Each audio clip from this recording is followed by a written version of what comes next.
So Anousith Mekaroun is playing mono red burn, the type of deck that one Mr. Patrick Sullivan is well known for. He has one main deck Ensnaring Bridge, which will likely not be relevant, although could be depending on how this matchup goes. It's pretty much going to be a race. Oh wow, this is very Patrick here. Patrick would appreciate these white mountains, these white bordered mountains. He's going to play a Rift Bolt and pass the turn back. Wilkerson, again, he's on Omnitel.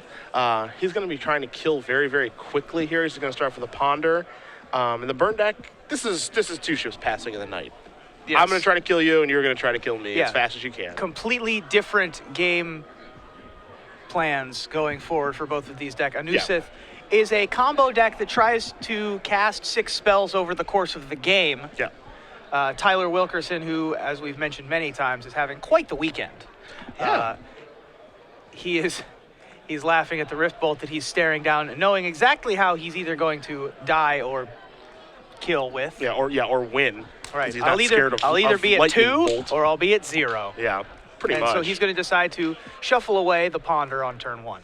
You see the trophy there in the screen. He's our standard champion. He won earlier with Mono Blue Devotion. He just likes islands, I guess, because he's got a whole bunch of them in this deck, too. And, to be fair, islands are a pretty safe way to go if you care about winning. Island is probably one of the top 10 lands ever printed in Magic. Bold. It's probably almost as good as Underground Sea. Bold. I like the boldness of your claim. It's arguable. It's significantly better than Forest, and I would rather have that island that is in play than Underground Sea. The foil unhinged island? Yes. Yeah, probably. It is my favorite artwork of the island, and it looks beautiful. Bolt, meanwhile, becomes unsuspended. Tyler falls to 17. Tyler has 3 fetch lands in his hand, and so that will represent a 20th of his life total as well, as Chain Lightning #1 and Grim Lavamancer come down for Anousith. Light him up. That's right. Burn him down. So Tyler's probably going to use a fetch land in concert with this Brainstorm that he's casting. He finds a bunch of his combo pieces here. I mean, obviously, all he's looking for now is Show and Tell. The tough thing here, actually, all kidding aside, is that Show and Tell actually needs to be found pretty quickly because the burn deck does go fast. It's not like a really slow deck. It can kill you in 4 turns. Yes. Now, he does also find Dream Halls, which in a pinch can be cast off of the City of Traders that he has in his hand. Yes. So he can theoretically just go off with Dream Halls. Yep. And Tyler is going to play out that fetch land that we were referencing. Anousith has about 3 cards left in his hand, one of which is Sulfuric Vortex, which very good against a lot of the decks in the field. Not great in this matchup. Probably going to be a char at best if it comes down. Slow char, though. A slow char. A char with delay. Yeah. As Lightning Bolt from Anousith drops Tyler to 10, and then he's going to lose another life, I believe. Or does the fetch land put him to 10? So it's 3 burn spells so far. Rift Bolt, Chain Lightning, Lightning Bolt, and then the fetch land. So he's at 10. Potential to go down to 8 here because of Grim Lavamancer. Yep. And as you say, Tyler does need to try to find a Show and Tell because a turn 4 Dream Halls probably isn't going to be quick enough. Yeah, it might be too slow. It depends on what, Mekaroun does draw for the turn. But he's got a Lavamancer, so, basically he's at 8 right now. Whenever you beat a combo deck with a burn deck, when it's a pure race, it always revolves around either Price of Progress or Fire Blast. Obviously, Price of Progress is blank, but Fire Blast is going to be key to drawing. You see a Cunning Wish drawn for the turn for Tyler. Yep. And no Lotus Petals in sight either in this entire deck. That's one of the main differences between the Omnitel and the Sneak and Show varieties of Show and Tell decks. No way to cheat another land into play for Tyler Wilkerson. He's stuck with just those islands and those soul lands. He only has 4 total, actually. 3 City of Traders and 1 Ancient Tomb. And he doesn't want anything to do with Ancient Tomb. And he does have a taxi purpose. And you see him reaching for his sideboard, confirming with the judge, can I go through this during gameplay? That was a rule that was changed. You can look at your sideboard during a game. Absolutely. And the cards that he's looking at are for his Cunning Wish package. He has 9 possible targets. And I think he's just making sure that he can go get, for example, Echoing Truth to be able to bounce either a Sulfuric Vortex or maybe even this Grim Lavamancer to try to slow people down. But he's going to lead off with Gitaxian Pro paying the blue mana and not the life. Yeah, don't want to pay the life. Oof, Price of Progress in the correct. You see? Yep. Price of Progress, not the best in this particular matchup, as we also see Sulfuric Vortex two cards that are not going to have a huge impact on this game, although Tyler is at 10. Anousith has a lot of live draws, possibly the best of which might be Goblin Guide. Yeah, that's certainly a good start. The tough part here, obviously, is that he's at 8. It's going to be some work to get him down to 6. That means that Wilkerson's going to get 2 or 3 more turns to find and assemble his combo. And as you mentioned, Goblin Guide's like the best draw, and that second Sulfuric Vortex is anything but. Yep, not going to do it. If he had found a land there, especially a fetch land, it would have been very good. But unfortunately, he's not going to be able to not only put another card in his graveyard right now to be able to activate that Grim Lavamancer, but also not be able to deal Tyler any damage. Tyler is going to have the window to cast that turn 4 Dream Halls, as I mentioned. I suspect we're going to see an end of turn Price of Progress here. Oh, I would imagine so, assuming Anousith isn't immediately dead by being covered in ants. Yes. We would certainly see an end of turn Price of Progress for no damage. Yeah, for the whiff. Yeah. But it's funny because the end of turn Price of Progress obviously is going to whiff here, assuming that things go according to plan for Mekaroun. The problem here is that he needs to draw a Fire Blast to actually get the game over with. You see an Emrakul drawn here for Wilkerson. Yep. And so if Tyler does have the Dream Halls, he does have the City of Traders, and that is a 5 total mana to be able to cast the Dream Halls, plenty of blue mana to be able to get all the things that he needs. He might not have the Enter the Infinite that he needs, however. There are a lot of pieces that he needs, and if you only have the Dream Halls as opposed to the Omniscience, you need enough blue cards in your hand to be able to cast them all as well. Yeah, I mean, that's the frustrating part about the Omnitel deck. It does have the ability to just win immediately when it does go off, but it's a three-card combo as opposed to a 2-card combo, and that's the difference between the two decks. Sneak and Show is a little more resilient, all of those things, and there's some resiliency here with Omnitel, but you need 3 cards to go off, and the Dream Halls kill is not particularly easy to do. You have to have, a certain number of blue cards to be able to go off. So. Yeah, I think that Tyler's counting up what he needs here. He does have a copy of Firemind's Foresight in his sideboard, which can then turn into 3 cards, including Intuition, which will be able to get him the Enter the Infinite to be able to combo off. Well, he just has to play Island and pass the turn back. Decides to play the Island. He doesn't feel as though he's under enough pressure that he needs to go off this turn. Yep. He's also seen the Price of Progress, so he doesn't want to make that card live, so he just decides to go with the Island.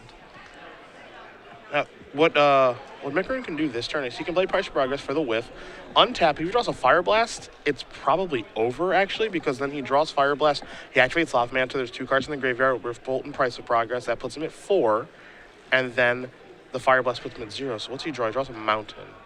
I don't think that Tyler had a Force of Will in his hand, and he does have a counterspell on his sideboard, but it is Pact of Negation, and that's not going to be good enough with only the 4 islands in play. But instead, Anousith decides to attack with the Grim Lavamancer, dropping Tyler to 5, and then Sulfuric Vortex comes down to put Tyler to 3 on his upkeep.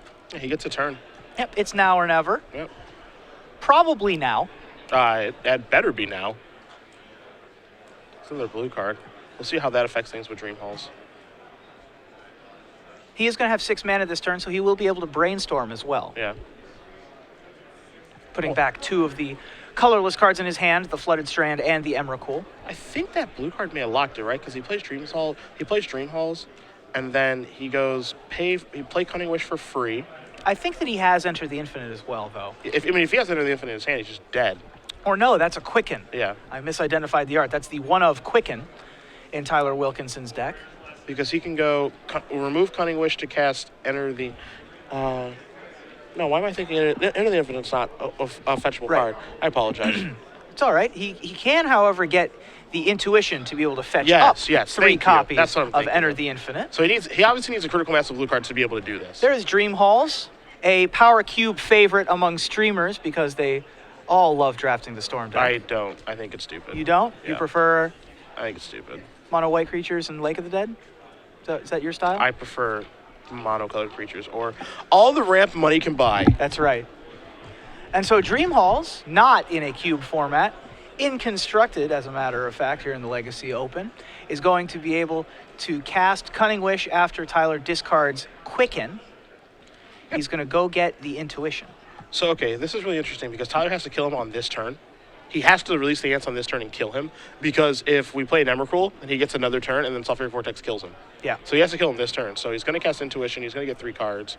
There's going to be 3 copies of Enter the Infinite. So 3 copies of Enter the Infinite are going to go into Tyler's hand. Now, he should be able to get the job done here because now he's going to have his entire deck in his hand. Assuming he has another blue card, he draws his entire deck. That means he has all of his wishes. He can wish to bounce things because he'll be able to put Omniscience into play and the wish to bounce things, and then he'll be good to go. So I'm pretty sure we've got the check mark here on Wilkerson's side, but we're going to watch it play out. Yeah, and there's the blue card he needs to remove. There's the blue card. There's the Enter the Infinite. Give me this. And now he can just cast an Omniscience and not worry about discarding blue cards anymore. Yep. He puts Emrakul on the bottom because he does not need to use that. And now he's got his whole deck in his hand, which is just the most fun feeling in the world. It's very tough to lose from that point. Are you sure? I'd have to do the math once again. Okay. But all right. I'm fairly certain that once he has his entire 55 or 45 cards remaining, it's going to be tough to lose. He's going to go get the Release the Ants, and he has to put the Omniscience into play now so that he can cast the red spell, and there it is. Die! And now he's covered in ants. Die! So Anousith was able to deal 19 19's a lot. That's a lot. That's 19 is a lot of damage. 19 is a lot of damage, but Tyler was able to deal 20 of red burn damage. I've dealt 19 a lot in my day. Have you? Playing bad aggressive decks. Yes, I have. I've dealt 19. It always feels easier to deal 19. It really does. And then you're always looking back in the game saying, what did I do wrong? Right. Where did I miss point damage? I didn't. I Right. didn't miss point damage. I just died. No, I just cast a bunch of lightning bolts and chain lightnings to 3/3/3/3/3, and then they used one fetch land, Yep. and so they went to one. Yeah. And so we're going to be able to go to the sideboards now with Tyler Wilkerson in comfortable territory, a place he's been a lot this weekend, up a game. Yeah, I mean, this matchup match. is so good for him too. Now the sideboard here for Mekaroun, he's got 2 Ensnaring Bridge, 2 Mindbreak Trap, 4 Pyroblast, 2 Pyrostatic Pillar, 2 Smash to Smithereens, and 3 copies of Fairy Macabre. There are actually some useful cards here. Trap is okay. It's not great, but it's fine. 4 copies of Pyroblast are great. And then 2 Pyrostatic Pillars are actually pretty good too, because you have to cast Release the Ants, and you will take damage to that every time. Now, that's not the only way they have to win, and of course, when they have their deck in their hand, they can just wish for Echoing Truth, mount your Pillar, and then get back to killing you. So that's not the best way to go about winning, but if you do play a turn 2 one of those, while they are cantripping around with Brainstorm and Ponder, they'll have to pay the price to do that, and that's kind of why Pillar will be good. But Pillar isn't the end-all, be-all. I wouldn't want to see Anousith keep a card based around Pyrostatic Pillar being in his hand. Yeah.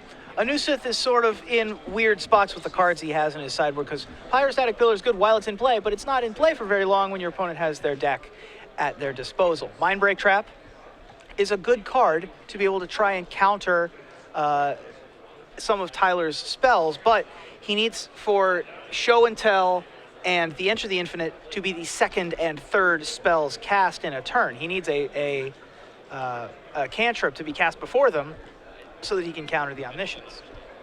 Or I'm sorry, the Enter the Infinite. Over on Tyler's side of things, I have 3 words for you. 3?